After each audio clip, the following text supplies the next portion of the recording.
When it comes to leaving and healing from a relationship with a narcissist, the wise thing to do is to go no contact. The reason? You cannot heal in an environment that made you sick in the first place. But sometimes going no contact is not possible for many reasons. You may need to have some contact, some minimal contact. But the problem is, even that limited contact can trigger stress, anxiety, and possibly cause you major setbacks to your healing and moving forward with your life. So, how do you navigate? In this video, I'm going to show you how you can draw on the supernatural power of God to enable you to interact with a narcissist without causing a setback in your life when you cannot go no contact with them. Now first, before we get into it, for those of you who are new to my channel, welcome. My name is Shaneen Megji. I'm a transition coach. Welcome to my channel called Toxicity is Not Your Destiny, where I put out weekly videos on how to navigate toxic relationships in your life from a biblical, practical, and spiritual perspective. So if you'd like to receive regular content from me, subscribe to my channel and click on the bell so that you can get all the alerts, because every single week I'm going to be putting out a new video to empower you in navigating toxic relationships in your life. So now let's get back into the subject. I just want to start by saying that if God has been on your case about ending your relationship with a narcissist and moving forward with your life without looking back, then it is not going to do you any good to find ways to still remain in contact with this person. So this video won't be much help to you if that's your situation. If God is calling you to leave and move on and trust Him with your future, there won't be grace for you, even with this advice, to have contact with the narcissist, even minimal contact. But if you have left and must have some contact because there are other people involved or a higher purpose involved, and God still needs you to be in some contact, then the tips I'm about to share will be helpful for you today. So let's get into it. The issue with narcissism and narcissistic abuse is that it takes an entire system of people to enable it and perpetuate it. Narcissistic abuse is not like physical blows. The abuse is in the air that you breathe. It's like secondhand smoke or toxic fumes. It gets into your lungs, your pores, your hair, your clothes, everything. Every time you breathe that air, it is slowly and insidiously attacking your internal organs. So what can you do? You have to leave that environment and put yourself into a safe one where you can properly breathe clean air and really detoxify. Sometimes you don't know how toxic a situation is until you get out of it and see it for what it is in hindsight. Have you ever heard of the boiling frog syndrome? The boiling frog syndrome is based on this saying that if you stick a frog in a pot of boiling water, it's going to notice the heat right away and jump out of the pot. But if you stick a frog in lukewarm water and turn up the temperature little by little, the frog may not jump out of the pot. It will acclimatize itself to the gradual shifts of temperature until it just dies because it got cooked. And that's what it's like for people who go through narcissistic abuse.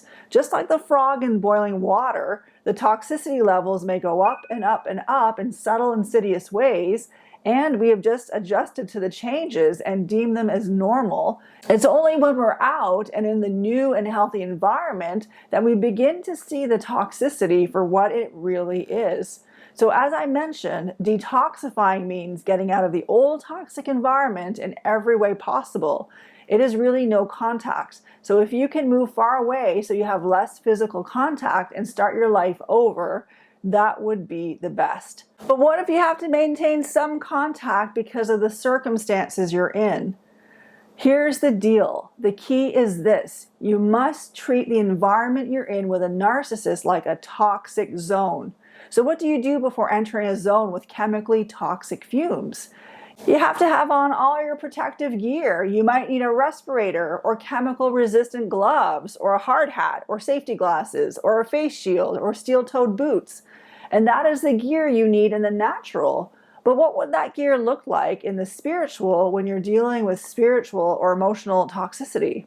There is a passage in Scripture that addresses the issue perfectly. It is Ephesians 6, which talks about the armor of God, which we can also call the protective gear of God. It's useful for any spiritually combative situation we're in, including combats we find ourselves with narcissistic personalities. Ephesians 6:12 says, "For our struggle is not against flesh and blood, but against rulers, against authorities, against the powers of this dark world, and against the spiritual forces of evil in the heavenly realms.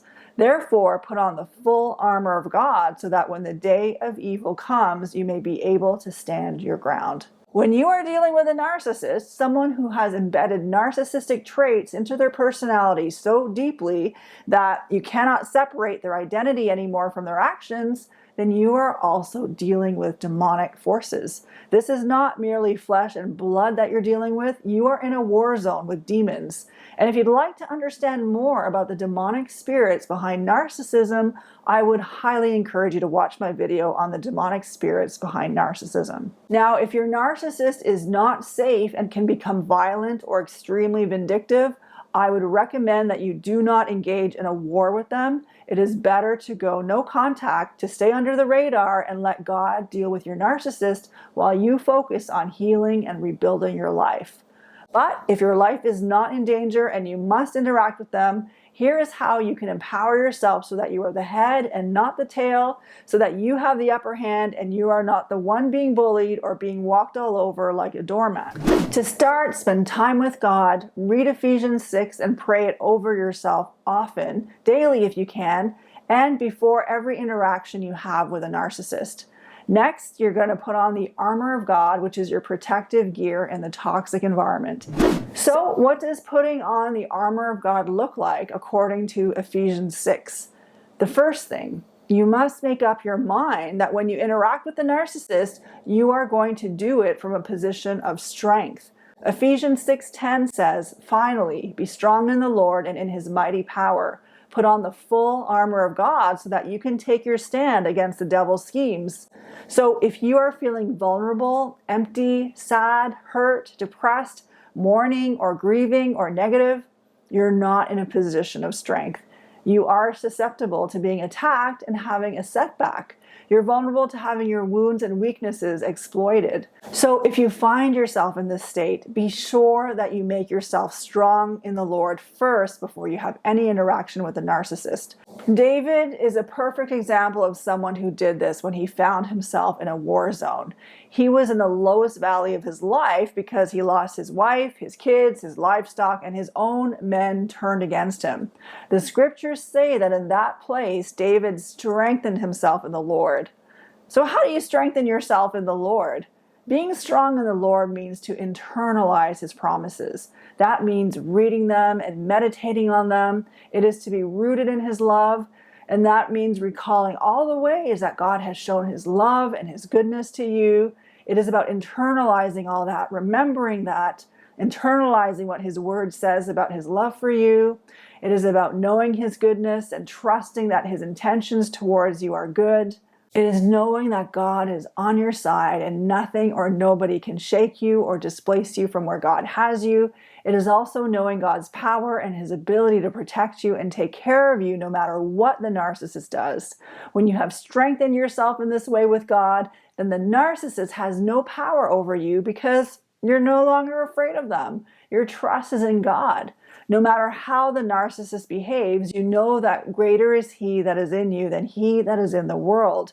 You are confident in the scripture. The Lord is my light and my salvation. Whom shall I fear? The Lord is a stronghold of my life. Of whom shall I be afraid? When evildoers advance against me to eat up my flesh, when my foes and my enemies come against me, it is they who will stumble and fall. If an army lines up against me, my heart will not fear. If war rises against me, even then I will keep trusting. So friend, strengthening yourself in God is really about trusting in God.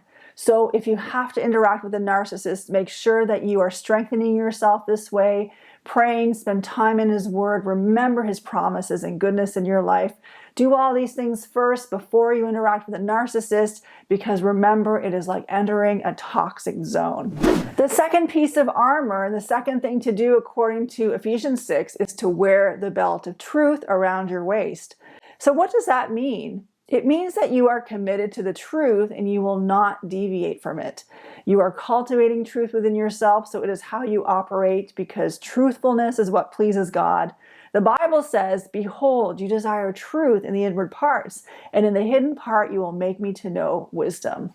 Truth becomes the foundation upon which you will stand in all your interactions, because it is part of the armor of God. It is a protective measure. It means that you will continuously point to the truth and return to the truth and hold the narcissist to the truth, no matter how much he or she might try to deceive, lie, manipulate, gaslight, project, deflect, cause you to doubt your senses, perceptions, and judgments. Remember, lying is the native language of Satan, and it's also the native language of the narcissist. Jesus said to the Pharisees, who were the narcissists of Jesus' day, "You are of your father the devil, and the desires of your father you want to do. He was a murderer from the beginning and does not stand in the truth, because there is no truth in him. When he speaks a lie, he speaks from his own resources, for he is a liar and the father of it." When you have the belt of truth buckled around your waist, you are empowered by God to be grounded in the truth supernaturally in your dealings with the narcissist, who is a liar, who tries to use insidious and slippery ways to deviate from the truth.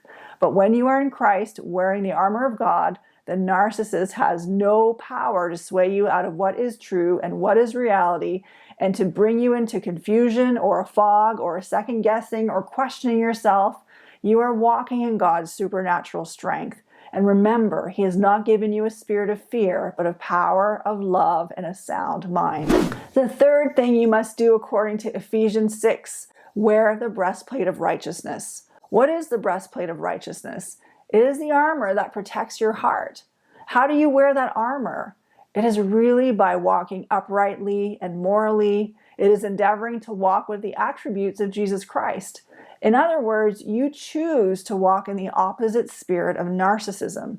If the narcissist in your life cannot empathize, then you will work hard to cultivate empathy within yourself. If the narcissist is arrogant and grandiose, then you will make sure that you do not treat people as inferior to you, and you will practice humility. If the narcissist never apologizes or takes responsibility or owns up to their part, well, you would make sure that you are comfortable to apologize when the situation warrants it, and you are able to take responsibility and own your part. So it's in practicing these things that you are able to have protective armor over your heart. The fourth thing you must do, according to Ephesians 6, put on the shoes of the gospel of peace, which means walking in your knowledge of the good news of peace. A narcissist is a high conflict person who likes to cause drama. Some types gain pleasure from inflicting pain on the people closest to them. Some of them can have a mean-spirited, cruel side. They naturally like to escalate things, and they can be quite volatile. Life with them can be a chaotic roller coaster ride. So wearing the shoes of peace is about your own heart disposition, that no matter how chaotic or crazy or violent the narcissist is in their demeanor and communications towards you, you know your place in Christ, and the good news of the gospel of peace is that Christ died for you because of his passionate love for you, and you have an inheritance with him that no narcissist can hijack, undermine, or take away from you. Christ is greater than your narcissist, and no one can snatch you out of his hand. No matter what abuse or verbal beatings or drama comes at you, you can remain in a posture of peace because Christ said, "My peace I leave with you." There is nothing that a narcissist can hook onto while you are at peace. While a narcissist seeks to create and escalate a volatile situation, your posture of peace is a weapon against it to neutralize everything. The narcissist cannot go anywhere with their conflict if your shoes of peace are taking things to a neutral state. Now, the fifth thing you can do, according to Ephesians 6, is take up the shield of faith. Faith is a defensive armor that moves around to block arrows of the enemy. The narcissist may hurl many insults at you and taunt you with threats and intimidations, and you may feel weak and helpless and powerless, but whose power will you put your faith in? Do you trust God's power to protect you more than the narcissist's power to harm you? God's word says, "Say to those who are fearful-hearted, be strong, do not fear. Behold, your God will come with vengeance. With the recompense of God, he will come and save you. God wants you to put your trust in him and in his power more than the narcissist. Do you trust God to provide for you and look after you, even if the narcissist has taken and stolen so much from you? God's word says, Ho, everyone who thirsts, come to the waters, and you who have no money, come buy and eat. Yes, come buy wine and milk without money and without price. Why do you spend money for what is not bread, and your wages for what does not satisfy? Listen carefully to me and eat what is good, and let your soul delight itself in abundance. God's desire is for you to carry a massive shield of faith that believes in God to protect you and provide for you in every way you need, more than any person or relationship can. The sixth thing is to put on the helmet of salvation. Why is this so important? The helmet of salvation protects your mind from warfare, from the deceit, the lies, the curses that can come against you from the narcissist, which can affect your thinking about yourself and about God and other people. It's a protection against coercive control and witchcraft that can come from the narcissist against you to twist and mutate your thinking. Now, I'm sure you have noticed that all the armor listed so far in Ephesians 6 is defensive armor. It is armor that protects you from attack. Now, the last and final piece of armor in Ephesians 6 is the only offensive armor that you will have, and that is the sword of the Spirit, which is the Word of God. It's so important to know the Word of God and to fight with it and make it into your anchor to combat the lies of the enemy. Jesus said about the Pharisees, who were the narcissists of his day, "Your father is the devil, he is the father of lies, and he has been lying since the beginning." Therefore, to make sure that you are not ensnared by the lies of the narcissist and to protect yourself from having those lies penetrate you, you must know God's word, which is truth, and fight the narcissist with God's word. So be encouraged. If you put on all the armor of God, a narcissist is no match for you. You become a giant just as David in the Old Testament became a giant when he put on God's spiritual armor and not Saul's armor when he took down Goliath with a sword. The narcissist is no match for you when you too are wearing God's armor.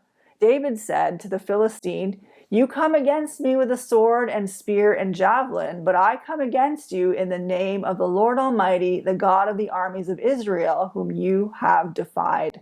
Now, you too can say to the narcissist or abuser in your life, "You come to me with lies and deception and manipulation and violence, but I come to you in the name of the Lord Almighty, whom you have defied." So I hope this video was helpful. If you are thinking of leaving or have left a toxic environment and you're in a season of transition in your life right now, check out a free training I have put together. It is all about 3 key ways to navigate a difficult transition. These are things that brought a massive breakthrough in my life when I was going through a difficult transition. I have included the link below. If you'd like to see more content from me and you have not subscribed yet, don't forget to click the subscribe button and click the bell so that you can get the alerts. If you have suggestions of topics you would like me to cover in future videos, please feel free to drop your ideas in the comments section. I do read them. Thank you so much. And this brings me to the end of my video. Thank you so much for watching. I appreciate you. I look forward to seeing you in the next video.